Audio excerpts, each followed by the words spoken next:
오늘 본문 우리 로마서 우리 11장 우리 25절부터 우리 36절 말씀을 중심으로 하나님의 구원 플랜, 하나님의 구원 플랜, 하나님의 그 구원의 계획이랄까요? 또 구원의 신비라고 할까요? 하는 제목으로 우리 함께 은혜를 나누길 원합니다. 먼저 우리 로마서 11장 25절에 보면 형제들아, 형제들아는 누구를 가리킬까요? 바로 로마에 있는 성도들을 가리킵니다. 누가 형제들 부르는 걸까요? 바울이 부르는 거죠. 형제들아, 즉 성도들아. 다시 말씀드리면 여기 형제들아는 의미는 이방인 신자와 유대인 신자를 포함합니다. 그래서 교회에 와서 믿음 생활하는 믿음의 성도들아 이렇게 이제 부르면서 너희가 스스로 지혜 있다 하면서, 다시 말씀드리면 스스로 지혜 있다고 하지 말라는 거죠. 그러니까 내가 똑똑해서, 내가 잘 믿어서, 내가 구원받을 만한 자격이 있어서 내가 성도가 되고 구원받았다, 내가 잘해서 그렇다, 그렇게 하지 말라는 거죠. 그 다음에 이제 이 신비를, 이 신비가 뭘까요? 먼저 이 신비를 너희가 모르기를 내가 원하지 아니하노니. 이게 지금 우리 성경에 번역할 때에 좀 많이 꼬여 있습니다. 모르기를 원하지 아니하노니, 이게 무슨 뜻입니까? 알기를 원한다는 거죠. 그러니까 바로 이 신비는 너희가 알기를 원한다 하면 딱 들어올 텐데, 저를 이제 번역위원으로 했으라면 아마 그렇게 번역했을 겁니다. 바로 쏙 들어오도록 이렇게 될 텐데, 모르기를 원하지 아니하노니. 하여튼 의미가 깊은 맛은 있습니다. 어쨌든 이 신비를 너희들이 알기를 원한다. 근데 이 신비가 뭘까요? 그게 바로 25절 하반절에 보면 이 신비는 이방인의 충만한 수가 들어오기까지 이스라엘의 덜어는 우둔하게 된 것이라. 여기 보면 이방인의 충만한 숫자가 들어오기까지 뭘 의미할까요? 하나님의 구원 계획은, 구원 플랜은 처음에 하나님께서 이스라엘 백성을 선택하셔서 그들을 구원하고 또 이스라엘 백성을 통해서 열방을 구원하기를 원하셨습니다. 하나님께서는 이스라엘만 선택하시고 이스라엘만 구원하기를 원하신 게 아닙니다. 다만 모델링을 하기를 원하셨죠. 이스라엘을 통해서 열방이 구원받기를 원하셨습니다. 그런데 이스라엘이 대부분이 복음을 거부를 합니다. 그렇죠? 복음을 거부하니까 구원이 어디로 갑니까? 이방인으로 간다는 거죠. 그러니까 우리가 가족이든 또 전도 대상자든 우리가 복음 전하는데 좀처럼 안 받아들이고 때로는 시간이 필요한 분들도 물론 있습니다. 그래서 사도행전 제가 강해를 통해서 바울은 선교를 어떻게 했는가, 전도를 어떻게 했는가 보면 효율적으로 했습니다. 유대인들 가운데 복음을 거부하고 핍박하고 그러면 다른 데로 옮깁니다. 준비된 곳에 또 말씀을 사모하는, 그들 대상으로 집중적으로 말씀 가르치고 복음을 전하죠.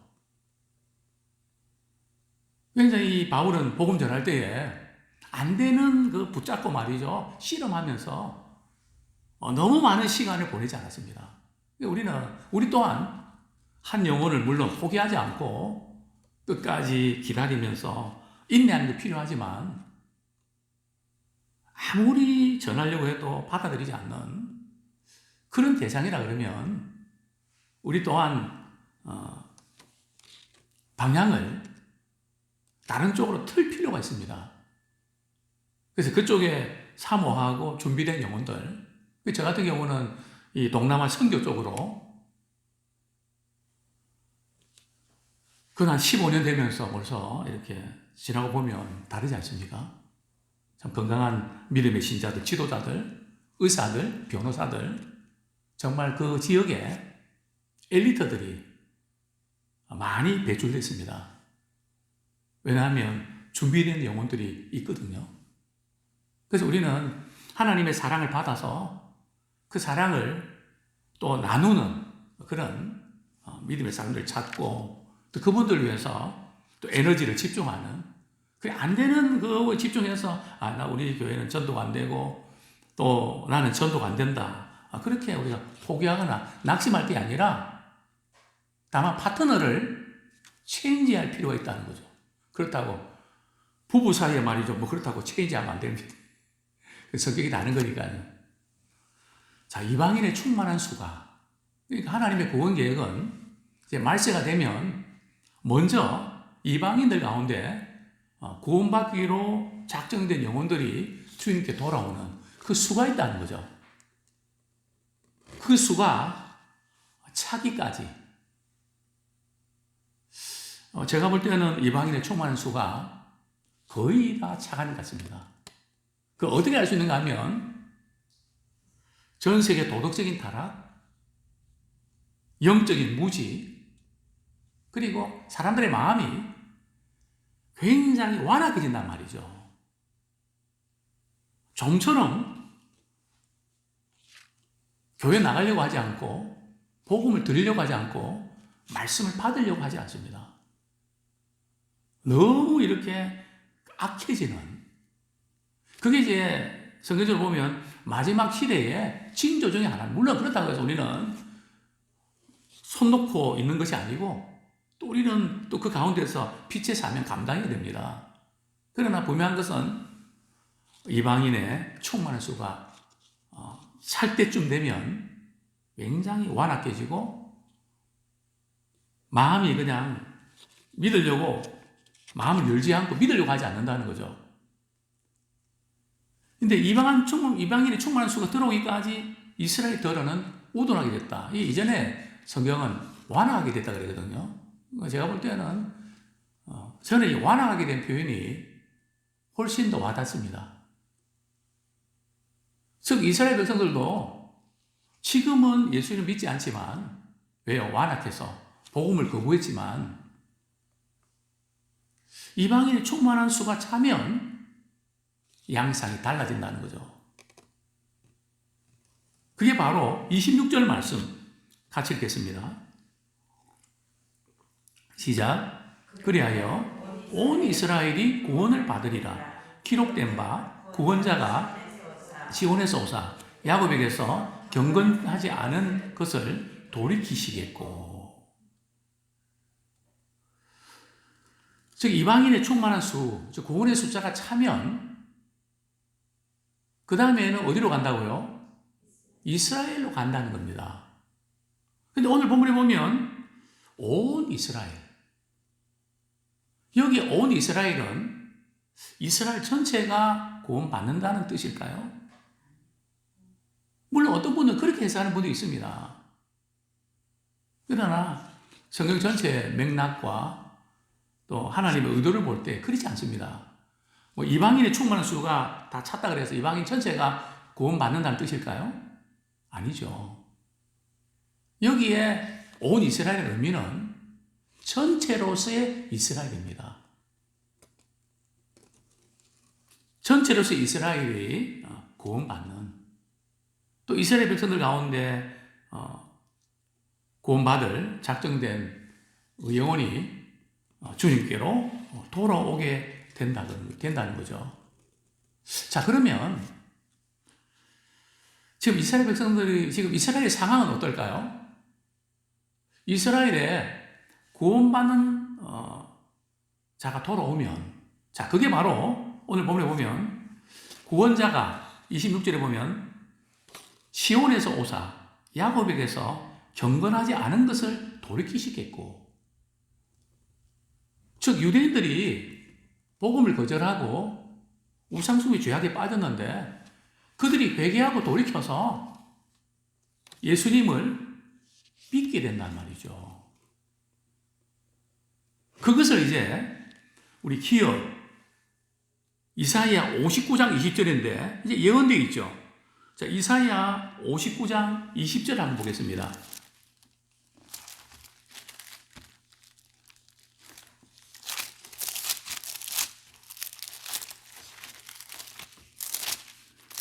예, 이사야 59장 20절 우리 같이 한번 읽겠습니다. 시작. 여호와의 말씀이니라 구속자가 시온에 임하며 야곱의 자손 가운데서 죄가를 떠나는 자에게 임하리라. 죄에서 돌이키는 자들에게 구속자가 임한다. 이게 무슨 의미일까요? 이것은 바로 예수님의 초림을 가리킵니다.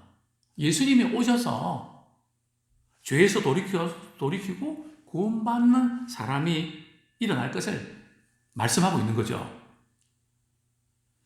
자, 그 다음에 우리 27절 말씀 우리 같이 한번 제가 읽어드리겠습니다. 우리 로마서 11장 27절 내가 그들의 죄를 없이 할 때에 그들에게 이루어질 내 언약이 이것이라 함과 같으니라. 우리 이 말씀 우리 이사야 27장 9절 말씀 한번 같이 읽겠습니다. 이사야 27장 9절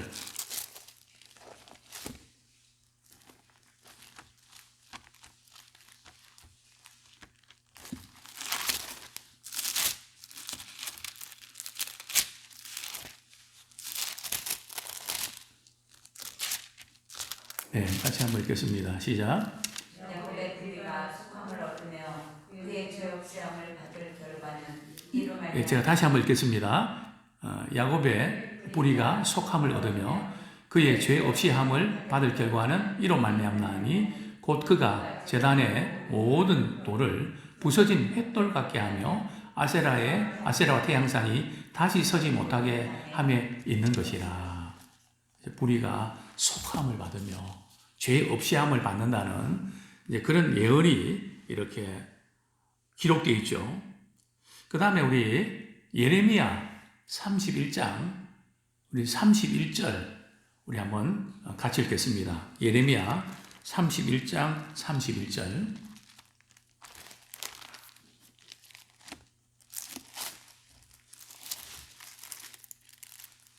예. 시작. 여호와의 말씀이니라. 보라 날이 이르리니 내가 이스라엘 집과 유다 집에 새 언약을 맺으리라. 이제 이스라엘 백성들을 구원하는 그 약속을 다시 맺겠다. 그게 이제 결국은 새 언약으로 또 이제 이어지는데요. 자, 어쨌든 이방인의 충만한 수가 차면 이스라엘에 구원받는 성도들이 일어난다는 거죠. 근데 지금 이스라엘 상황이 어떤지 아십니까?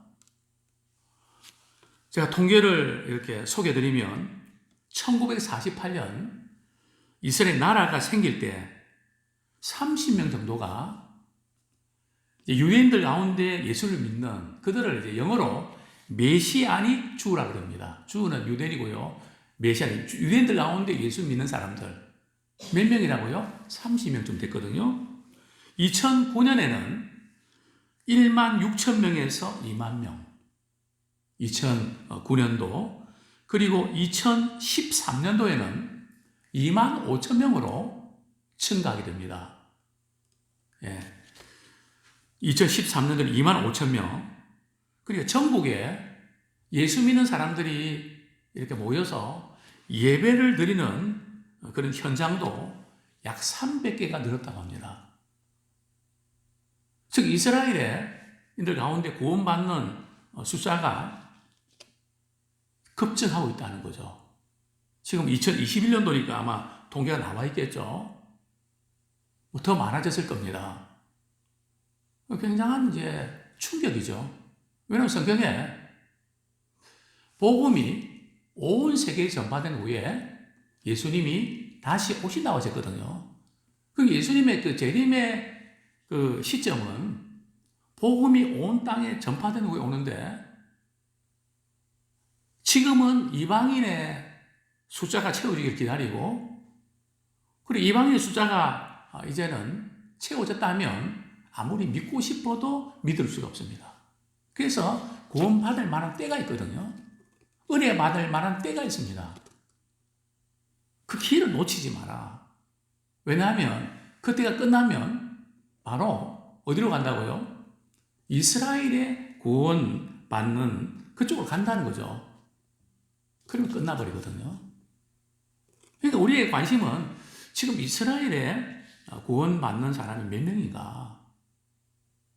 그리고 복음이 온 땅에 전파된다고 했는데 많은 선교사님들이 이제는 복음이 거의 다 전파다 됐다. 안 믿어서 그렇지 거의 다가 전파됐습니다. 그러면 결론은 뻔하잖아요. 정말 주님이 오실 그 날이 매우 가까웠다. 우리는 뭐 여러 가지 현상들 통해서도 뭐 팬데믹 현상을 통해서도 우리가 알게 되고, 심지어 뭐 이렇게 저는 신명기를 보면서 미세먼지, 티끌, 그것도 재앙 가운데 하나거든요. 그런 일이 일어난다. 또 제가 놀라는 거는 이전에 제가 어렸을 때 비가 오면 뭐 서울이 비가 오면 서울이 거의 다 비가 왔거든요. 근데 지금은 뭐 월계동에 비가 왔는데 강남에는 비가 안 오죠. 신명기에 보면 어느 지역에서는 비가 오고 어느 지역에 비가 안 온다는 거죠. 그것도 재앙 가운데 하나입니다. 신명기에 그대로 나와 있거든요. 근데 성경 말씀 우리가 이렇게 비추어서 이 시대를 우리가 조명해 볼 때 정말 가까이 왔다. 뭐 이전부터 가까이 왔다 그러니까 뭐 왔는가 보다 우리 하지만 저같이 이 부분을 좀 카운트다운 하면서 뭐 여러 가지 현상들을 종합적으로 볼 때 정말 가까이 온 것이 분명합니다. 그래서 우리가 정말 주님 맞을 준비, 다른 뭐 여러 문제 많죠. 힘든 거 많죠. 그러나 우리는 이 세상에 우리가 사는 동안에 필요한 것들인데 거기 매이지 말고, 물론 그렇다고 해서 우리 최선 다해야죠. 항상 먼저 그의 나라와 의를 구하는 놓치지 말고 주 맞을 준비 잘 감당하는 저와 우리 모두가 되기를 소원합니다. 자, 본문 우리 29절 말씀 같이 한번 읽겠습니다. 시작. 하나님의 의사와 예, 죄송합니다. 28절 시작. 복음으로 하면 그들이 너희로 말미암아 원수된 자요, 택하심으로 하면 조상도로 말미암아 사랑을 입은 자라. 자, 두 가지 관점에서 바울은 또다시 강조하는데요. 복음의 관점에서 보면, 자, 그들은 누굽니까? 유대인들이. 너희로 말미암아, 너희가 누굽니까? 사실은 주로 이제 이방인들, 그러니까 성도들 가리키는데 여기서는 주로 이방인들로 말미암아 원수된 자요. 지금 이방인들로 인해서 원수가 됐다는 거죠. 본의 아니게 하나님께서, 우리 주님께서 복음을 유대인들이 줬는데 그걸 거부했잖아요. 그러다 보니까 복음을 이방인이 받게 된 거죠. 그러니까 유대인과 이방인들은 원수가 된 겁니다. 그래서 유대인들은 이방인들을 핍박하고 또 이방인들은 유대인들을 핍박했습니다. 그게 바로 히틀러가 유대인들 많이 죽였잖아요. 유대인들처럼 신앙생활하는 거 꼴보기 싫다고, 저런 인간들은 그냥 지구에서 말살시키게 된다고, 자기들만 잘 믿고 그런다고. 그래서 사실은 인종 자체를 없애려고 했던 거거든요. 그게 원수가 됐다는 거죠. 이게 이제 복음의 관점에서 보면 그렇고요. 그 다음에 택하심, 즉 선택의 관점에서 보면 유대인들은 누구로 인해서 사랑을 입은 자라고요? 조상들로 말미암아. 조상은 누굴까요? 믿음의 조상 아브라함, 이삭, 야곱, 그 믿음의 조상들로 인해서 그들도 사랑을 입었던 사람이라는 거죠. 그러니까 하나님께서 그래서 이스라엘을 구원하신다는 거죠. 그게 바로 29절부터 31절까지 가져됐습니다. 시작. 하나님의 은사와 부르심에는 후회하심이 없느니라. 너희가 전에는 하나님께 순종하지 아니하더니 이스라엘이 순종하지 아니하므로 이제 긍휼을 입었는지라. 이와 같이 이 사람들이 순종하지 아니하니 이는 너희에게 베푸시는 긍휼로 이제 그들도 긍휼을 얻게 하려 하심이라. 그래서 하나님의 은사, 선물과 우리 하나님이 부르실 때는 후회함이 없다는 거죠. 하나님이 실수하신 것 같지만 하나님은 실수하지 않으신다는 거죠. 다시 말씀드리면 하나님께서는 이방인들 가운데도 구원하시지만 이스라엘 백성들 가운데도 구원하신다는 겁니다. 참 이스라엘 백성이 복음을 거부함으로, 즉 하나님께 순종하지 아니함으로 누가 긍휼을 입습니까? 이방인들이 긍휼을 입었다는 거죠. 또 반대로 또 이방인들이 또 이렇게 순종하지 않으면 그게 바로 이방인들이 말세에 자꾸 완화하게 된다는 거거든요. 그러면 누가 또 긍휼하심을 입는다고요? 그들. 이스라엘 백성들이 구원함을 입는다는 거죠. 자, 여기에서 우리가 한번 적용해 보고 싶은 것은 이런 경험 있으시죠? 우리가 믿지 않는 가정에서 믿음 생활 잘하려고 얼마나 기도하고 애를 씁니까? 하나님 믿지 않는 우리 가족들 주님께로 나오게 해주십시오. 막 기도하는데 식구들은 어떤가요? 잘 받아들이던가요? 너무 힘들게 하지 않던가요? 완화가지 않던가요? 바울도 그랬습니다. 초대 기독교가 부흥하고 성장할 때 얼마나 복음이 흥황합니까? 많은 사람이 구원받지 않습니까? 그런데 바울 이전의 사울은 기독교를 박해하지 않습니까? 얼마나 완악합니까? 그런데 하나님께서, 우리 주님께서 사울을 다메섹에서 만나게 하지 않습니까? 그러니까 우리는 내가 믿음 생활 잘하려면 잘할수록 가족들이 또 우리 주위에 있는 분들이 완악해질 때에 우리 낙심하지 말고 우리도 주님 믿기 전에 완악했습니다. 그러나 하나님이 우리에게 긍휼을 베풀어 주셔서 주님을 믿게 해주셨고 자녀가 되게 하셨습니다. 그래서 완악하게 되면 될수록 우리는 하나님의 긍휼하심에 고소하고 기도하면서 최선 다하기 원합니다. 그럴 때 그들 또한 도저히 예수 믿을 것 같지 않았는데 예수 믿고 돌아오는 그 놀라운 은혜를 잊게 될 줄로 믿습니다. 그것이 바로 우리 32절입니다. 시작. 하나님이 모든 사람을 순종하지 아니하는 가운데 가두어두심은 모든 사람에게 긍휼을 베풀려 하심이로다. 유대인도 이방인도 참 순종하지 않았던 그걸 가둬뒀다고 표현하는데요. 하나님이 의도적으로 그렇게 만들었다는 뜻이 아니고요. 그 은혜와 그 사랑을 모르고 자기 고집대로 자기 마음대로 살려고 했다는 거죠. 그런 가운데서도 하나님께서는 긍휼을 베풀어 주셔서 그 영혼들을 또 우리를 구원해 주셨던 것입니다. 자, 이 모든 구원의 마스터 플랜, 구원의 플랜을 우리가 한번 돌아볼 때에 참 놀랍죠. 그래서 이렇게 찬양합니다. 33절 시작. 깊도다 하나님의 지혜와 지식의 풍성하며 그의 판단은 헤아리지 못할 것이며 그의 길은 찾지 못할 것이로다. 그렇습니다.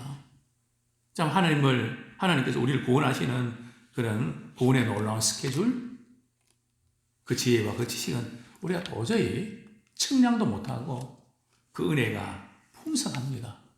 참 언제 어떻게 주님께 돌아올지 아무도 모른다는 거죠. 자, 우리 34절부터 36절 말씀 읽고 말씀을 맺겠습니다. 시작. 누가 주의 마음을 알았느냐? 누가 그의 모사가 되었느냐? 누가 주께 먼저 드려서 갚으심을 받겠느냐?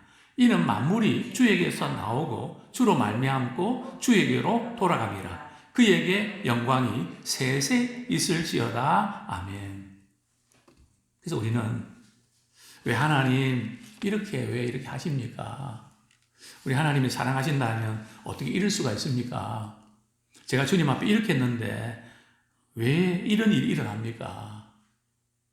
사람인지라 그런 생각할 수 있지만 항상 우리는 어디에 초점 맞춰야 되는가 하면 주님의 마음을 헤아리는, 물론 우리가 주님의 마음을 어떻게 헤아릴 수 있겠습니까? 그 신앙생활은 봉사 많이 하고 기도 많이 하고 성경 많이 읽고 물론 그것은 대단히 중요한 겁니다. 그러나 우리가 그렇게 하는 것은 목적이 주님의 마음을 알아가는 겁니다. 그래서 주님을 기쁘시게 하는 곳으로 나가야 됩니다. 그래서 성숙한 그리스도인들은 주님의 마음을 이야기하는 겁니다.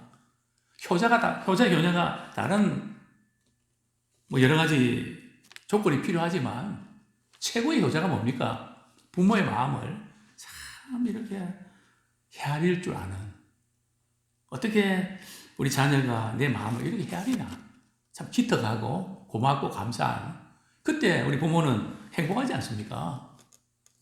그래서 우리는 말씀 우리가 이렇게 전하고 들으면서 말씀 그 자체의 어떤 글보다는 이 말씀을 우리에게 전해주시는 그 하나님의 마음을 우리 알아야 됩니다. 그래서 사도 바울은 빌립보에 있는 성도들에게 너희 안에 이 마음을 품으라. 그 누구의 마음이라고요? 그리스도 예수의 마음이니. 그래서 항상 우리는 우리의 마음에서 그리스도의 마음으로 돌아가야 됩니다. 어떤 성도가 성숙합니까? 하나의 마음을 헤아리고 주의 종의 마음을 헤아리고 구역장의 마음을 헤아리고 섬기는 분들의 마음을 헤아리고,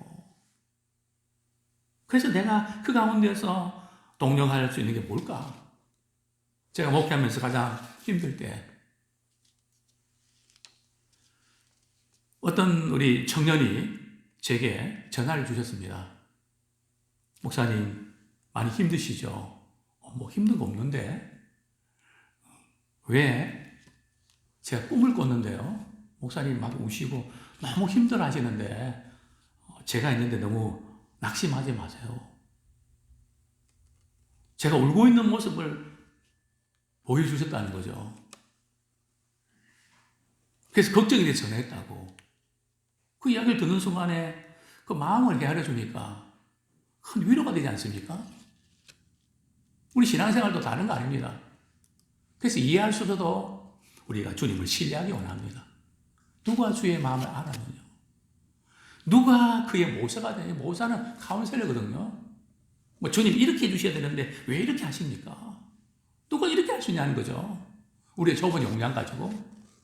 그래서 우리는 이해할 수 없어도 손해가 되어도 주님을 신뢰하는 자 되기 원합니다. 또 35절 보면 누가 주께 먼저 드려서 갚으실 것을 받겠냐? 이게 무슨 뜻인지 아십니까?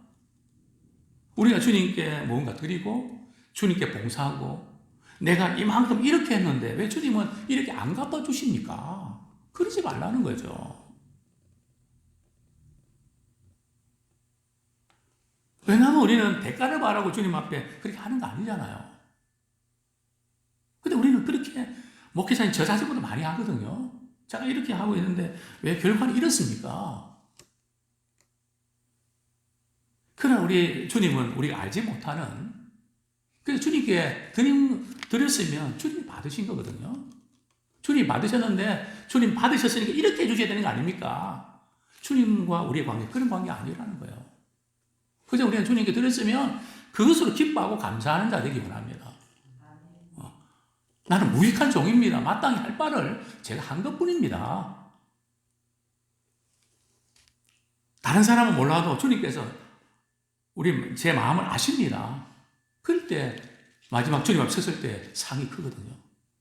주님이 알아주시는 영역이 있어야 되고 또 우리가 주님의 마음을 헤아리는 차원도 깊어야 됩니다. 이것이 만나야 됩니다. 만물이 주에게서 나오고 주로 말미암고 주에게로 돌아갑니다. 그에게 영광이 세세해질지로다. 만물이 시작되고 만물 통치하고 섭렵 간섭하시는 그 모든 것이 시작도 주님께로부터 마지막도 주님께 돌아가기 때문에 우리는 해야 할 일은 주님께 세세토록 영광만 돌리는 복된 생애가 되기를 축원합니다.